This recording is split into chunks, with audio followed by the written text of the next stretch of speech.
criminali, riassunti in modo esemplare. Io lo cito nel libro, cerco quando possibile di far parlare i protagonisti, mi sostituisco il meno possibile a loro, perché la realtà della corruzione la conoscono loro meglio di noi che la studiamo. A noi tocca ascoltarli e in qualche modo cercare di cogliere i passaggi nelle loro ricostruzioni che ci permettono di catturare delle dimensioni analiticamente rilevanti. Allora, un imprenditore del nord che vince un appalto a Palermo e inquisito, ma per altre vicende che non riguardavano quell'appalto, racconta anche, diciamo, il suo coinvolgimento nella corruzione in Sicilia, descrive il ruolo delle organizzazioni criminali meglio di come possa fare lo studioso.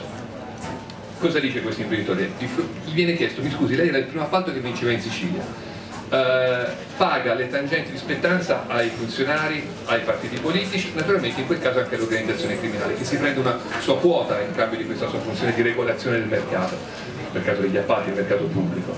Dice: come faceva a sapere al suo primo appalto chi e come doveva pagare? E la risposta dell'imprenditore è illuminante. Dice: ma guardi, parla con il pubblico ministero, guardi dottore, che dovessi pagare era fuori discussione, il sistema degli appalti funziona in Sicilia come funziona nel resto d'Italia, quindi la tangente andava pagata. L'unica differenza è che in Sicilia c'è più disciplina, perché ogni tanto ci scappa il morto e la disciplina ne è una conseguenza. Quindi in Sicilia, come nel resto d'Italia, ogni appalto si gioca in una triangolazione di rapporti fra politici, imprenditori e burocrati. In Sicilia in più c'è anche un altro soggetto al di sopra di questa triangolazione, che è l'organizzazione criminale, che assicura che in questo triangolo di scambio tutto fili lisci. Questa è la realtà della corruzione, diciamo, in quei contesti dove sono disponibili i servizi delle organizzazioni criminali, e drammaticamente una delle, diciamo, differenze che emerge tra la vecchia e la nuova corruzione è che nei contesti dove le organizzazioni criminali sono riuscite con successo a colonizzare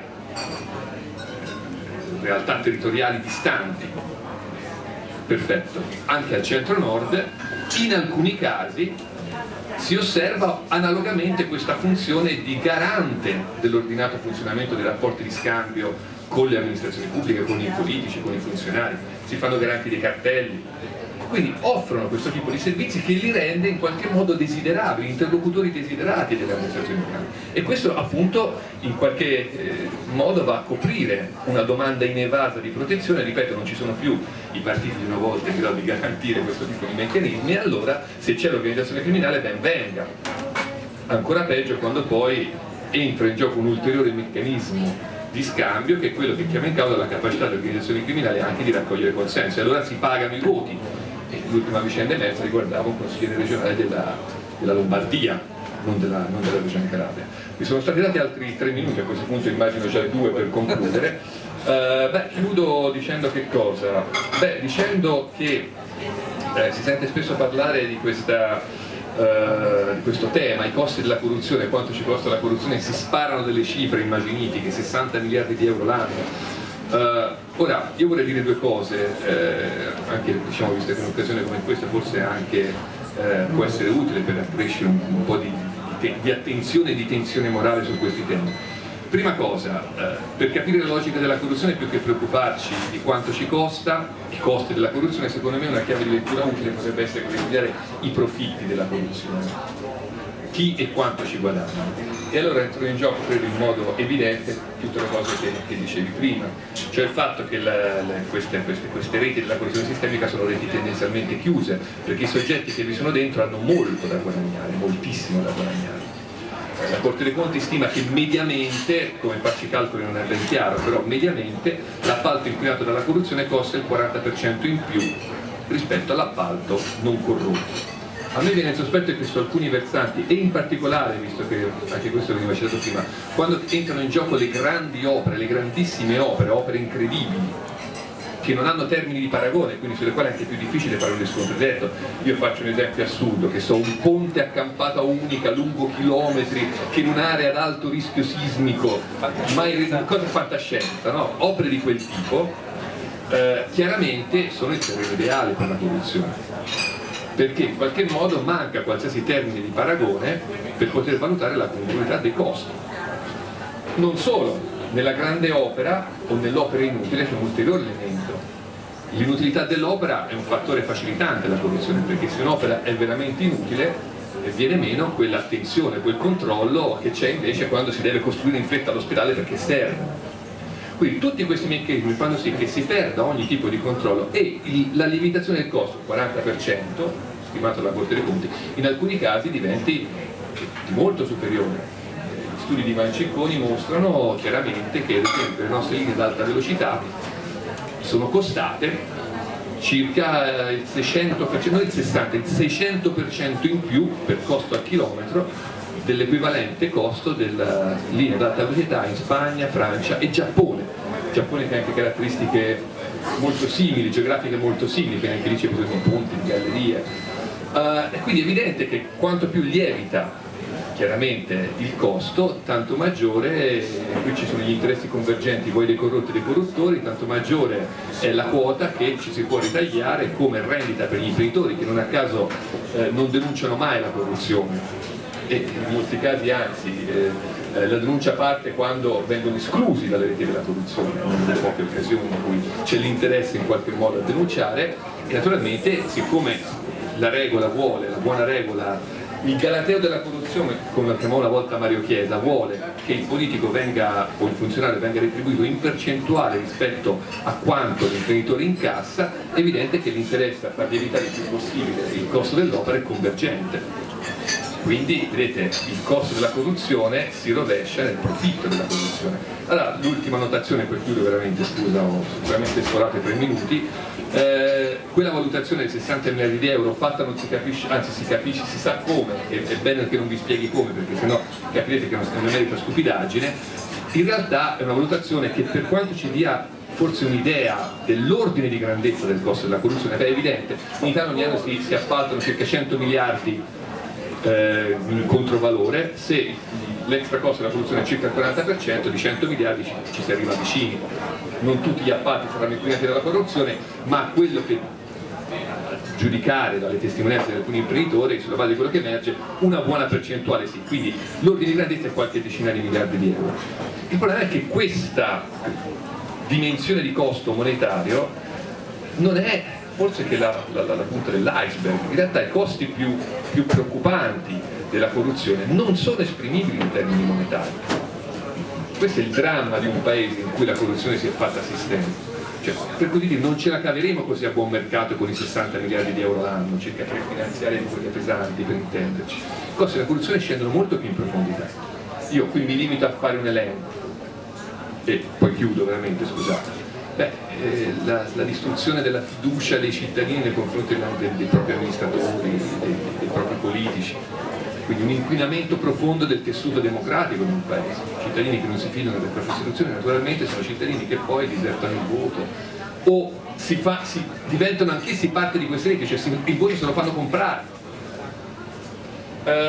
Il vantaggio concorrenziale, l'inquinamento dei processi democratici, il vantaggio concorrenziale che va ai politici che non sono meglio in grado di interpretare quelli che sono i bisogni collettivi e tradurli in scelte, in provvedimenti, in politiche pubbliche, il vantaggio concorrenziale va ai politici che sono più abili a gestire queste reti di scambio occulto e a riciclare nella propria carriera politica il ricavato delle tangenti. E ancora, il costo non monetario, non so come descriverlo, il costo in vite umane della corruzione. Io faccio alcuni esempi drammatici, uno si citava anche prima. Come misuriamo il costo economico della corruzione che inquina il procedimento attraverso il quale all'ospedale Le Molinette di Milano veniva selezionato l'impresa fornitrice di valvole cardiache. Poi si scopre che in quel reparto c'è un livello di mortalità inconcepibile, altissimo, dei trapiantati, si va a indagare e si scopre che il criterio in base al quale era stata selezionata la ditta fornitrice non era quella diciamo, della qualità del prodotto, come sembrerebbe naturale, ma era semplicemente una ditta brasiliana che pagava le tangenti più alte. A volte aprivano il pacchetto contenente la valvola cardiaca, era già rotto, ancora prima di allora ne aprivano un altro.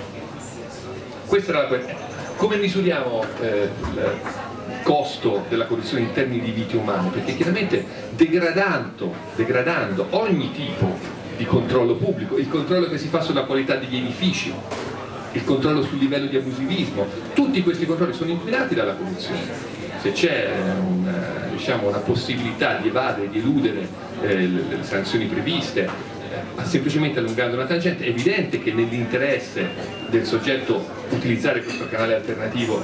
E allora come misuriamo il fatto che in Italia, nonostante appunto i livelli di sviluppo, abbiamo una mortalità in occasione dei terremoti? Anche questo ci sono ricerche che lo mostrano in modo chiaro.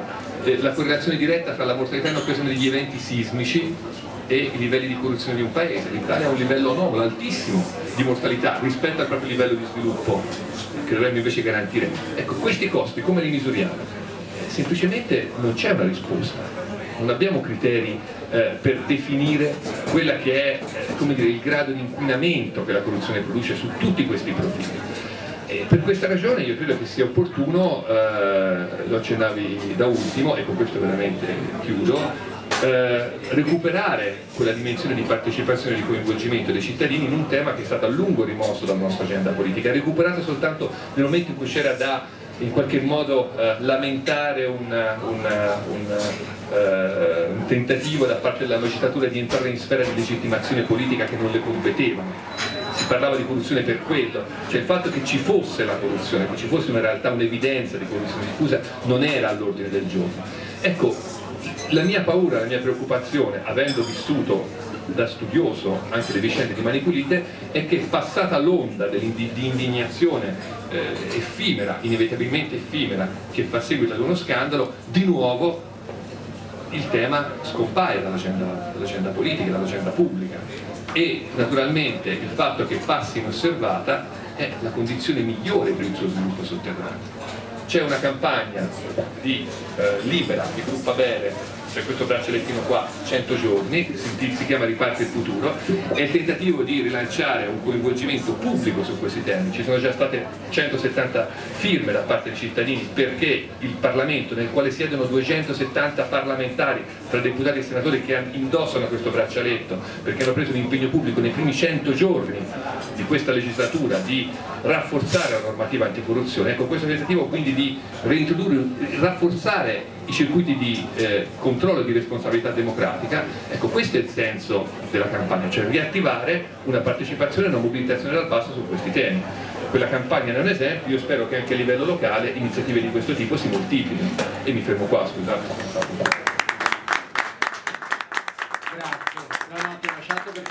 Perché stai affrontando cose, parlavi del 40% del costo, allora il passante ha avuto un extra costo del 60%, adesso non so per quanto riguarda il Mose di cosa stiamo parlando, darei a questo punto la parola ad Alberto Vitucci per entrare nella sfera più locale.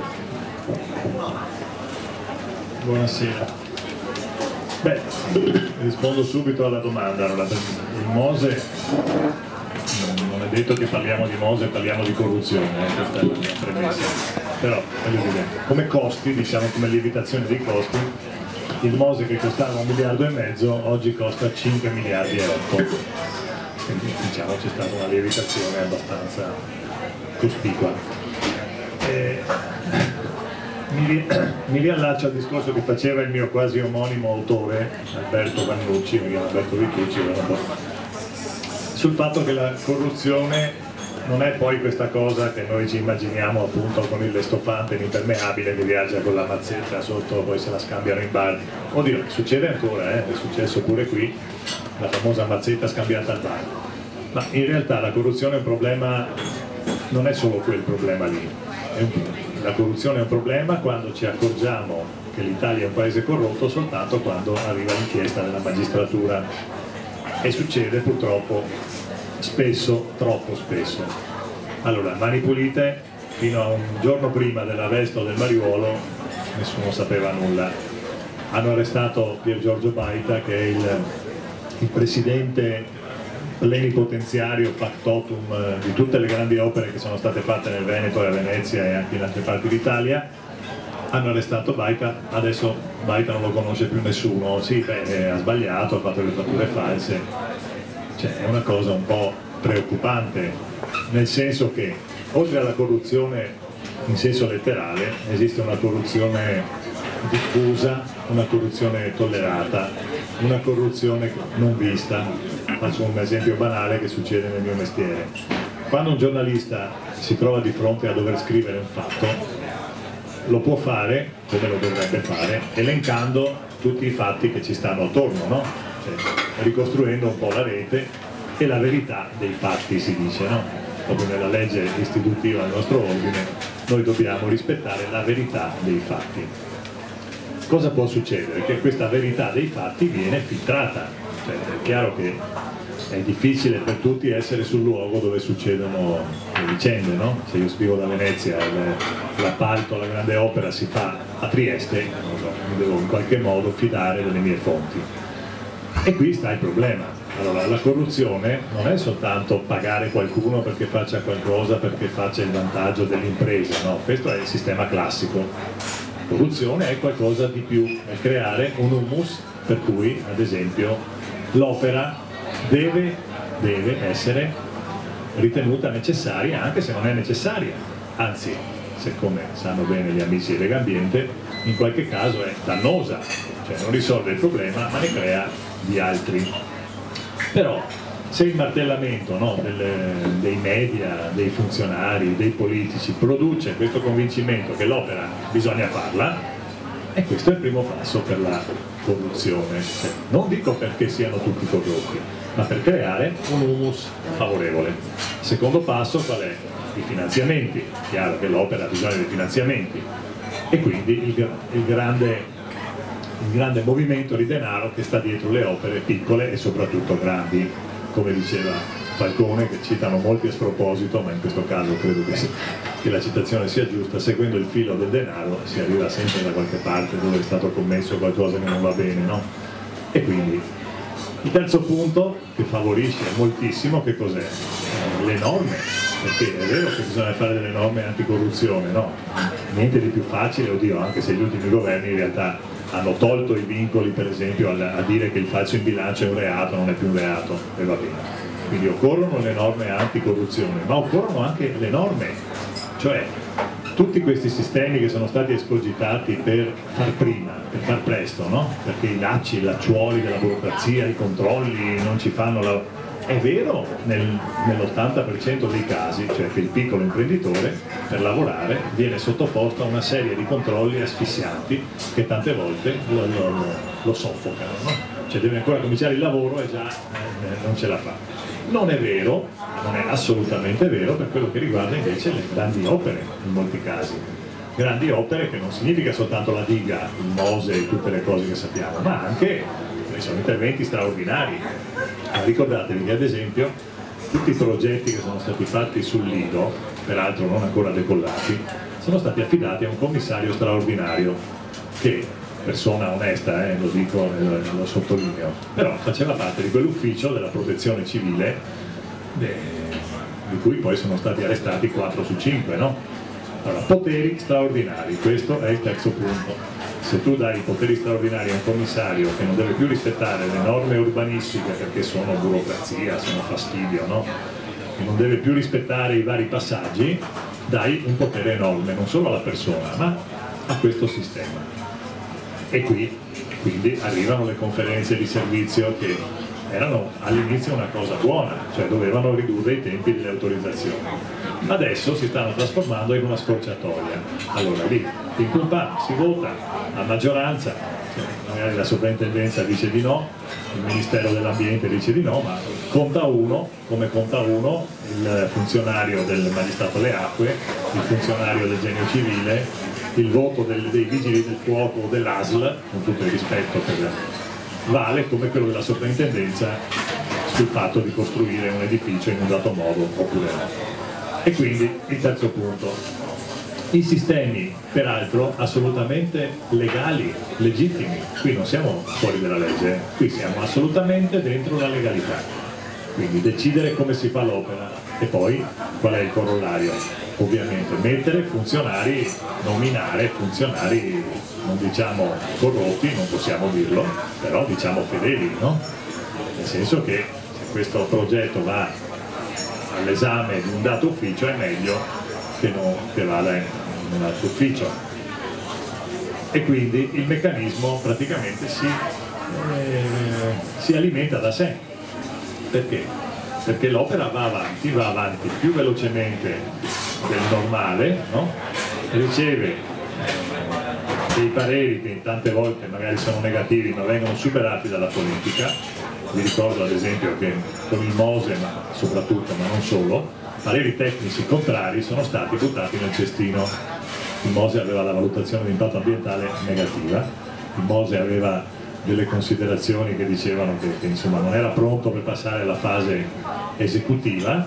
Una volta il governo Amato, se ricordo bene, un'altra il governo Prodi, se ricordo bene, e poi il governo Berlusconi, cioè praticamente delle osservazioni di tecnici hanno fatto carta straccia. Allora, dove volevo arrivare? Che avendo creato i governi anche di diverso colore, non solo quelli di destra, come sembrerebbe più facile dire, no? Le condizioni per cui un progetto va avanti comunque e un progetto viene controllato in un modo molto superficiale, questo lo possiamo dire, e che cosa significa? Che questa mole enorme di denaro viene a essere spesa senza controlli, senza gare d'appalto. Altro punto dolente. Molte grandi opere non prevedono le gare d'appalto, quindi non occorre nemmeno la bustarella, perché dovrei corrompere uno che se sono già concessionario unico e posso fare quello che voglio.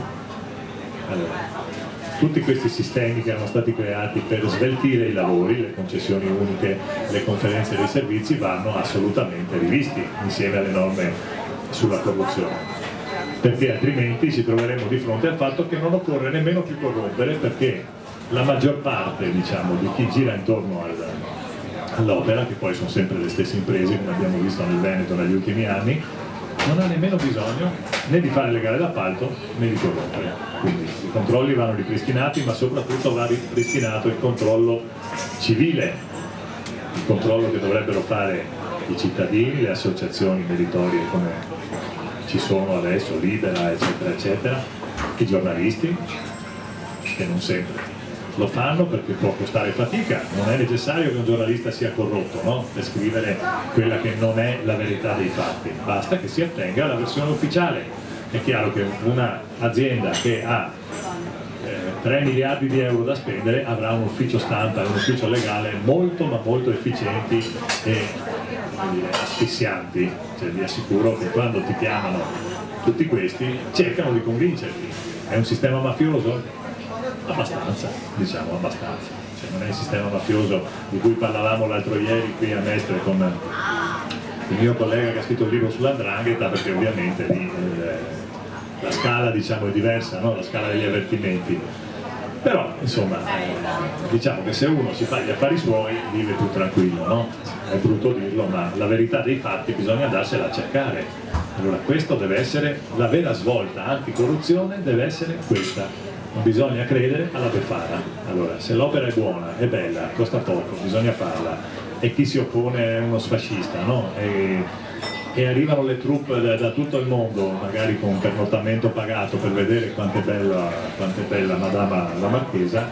Allora, la gente attraverso i comitati, attraverso i giornalisti liberi, deve aprire gli occhi, perché altrimenti ci accorgeremo della corruzione quando è troppo tardi, cioè quando hanno arrestato il mariuolo, e nel nostro caso non posso credere che sia un mariuolo isolato, perché non è così, perché tutte le grandi opere del Veneto sono passate attraverso questa impresa che era presieduta da questo uomo, che adesso è in galera e adesso non lo conosce nessuno. Mi dicono che io ho il cuore buono.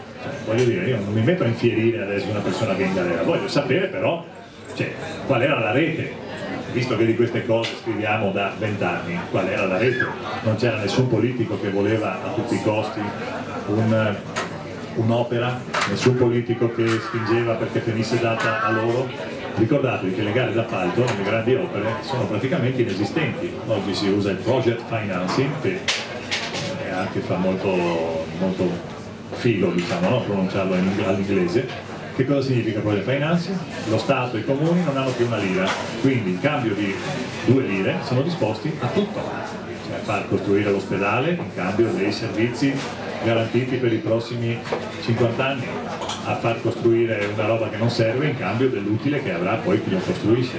Quindi in sostanza sono ricattati, per cui anche qui quando ce la prendiamo soltanto con i comuni, con gli enti locali, dobbiamo in qualche modo capire che questa è una strada creata anche dalla mancanza di finanziamenti per le opere giuste, per le manutenzioni, per cui i comuni si affidano mani e piedi a questi sistemi che, ripeto, aiutano e coadiuvano il sistema corruttivo, che non è solo bustarella, come scrive bene il mio omonimo Alberto, esatto, ma un humus molto più diffuso, che iniziative come questa e libri come questo devono contribuire un po' a cambiare.